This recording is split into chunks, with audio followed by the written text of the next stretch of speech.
What are some things that you see men lack today? I feel like, well, in the Muslim community and in the West, we have to be more Uh, specific. Muslim men. In the West, where? What country? In what Yeah, in the province? West. Muslim men in the West. Right. So I think that, obviously there are issues to do with Westernization. There's issues to do with the ideological subversion that's happened and takeover and that kind of thing. Especially in America. Unfortunately, I've been to Canada, as you know, many times. I think I've seen you around me in person, haven't I? Yeah. Yeah.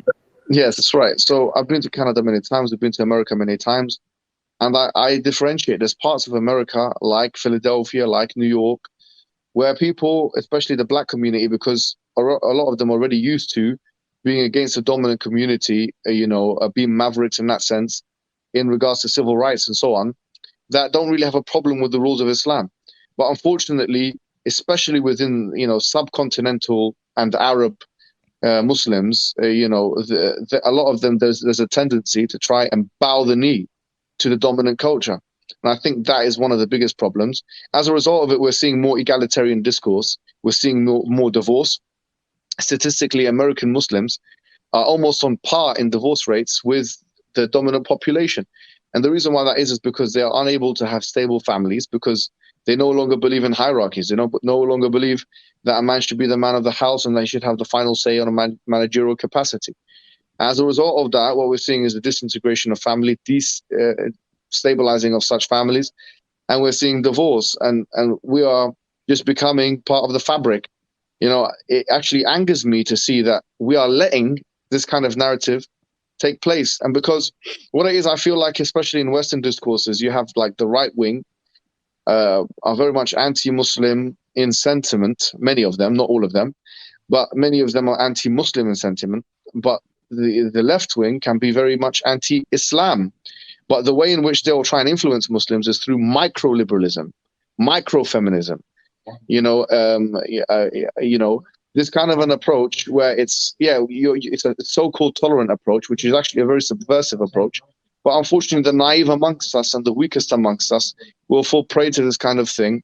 Men will not stand their ground, and you'll have entire communities of people bowing the knee to the dominant culture in the name of maslaha, in the name of a masdar of talaq, masdar of sharia, which is called maslaha, which they've taken to a completely like unusual level, and they've made the religion into something almost completely distinct, a Mhm. diluted religion, a different religion.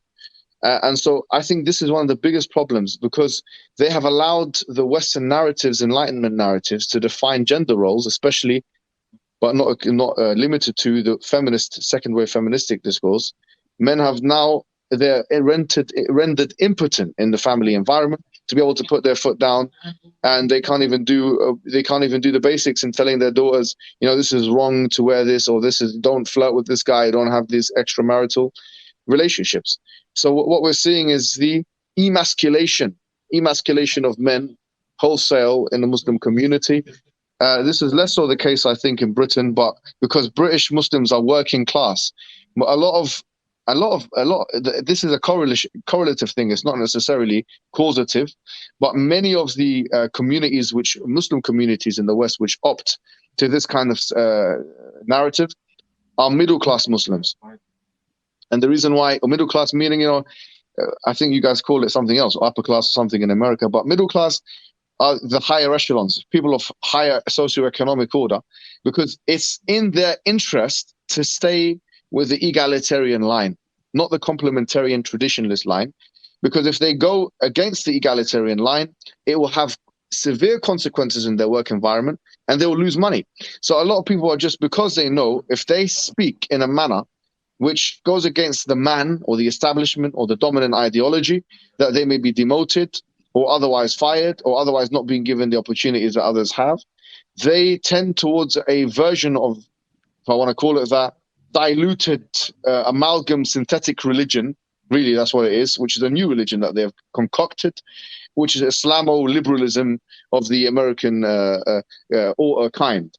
And so because of that, I think men have become, they accept things which in the history of Islamic civilization would never be acceptable at all.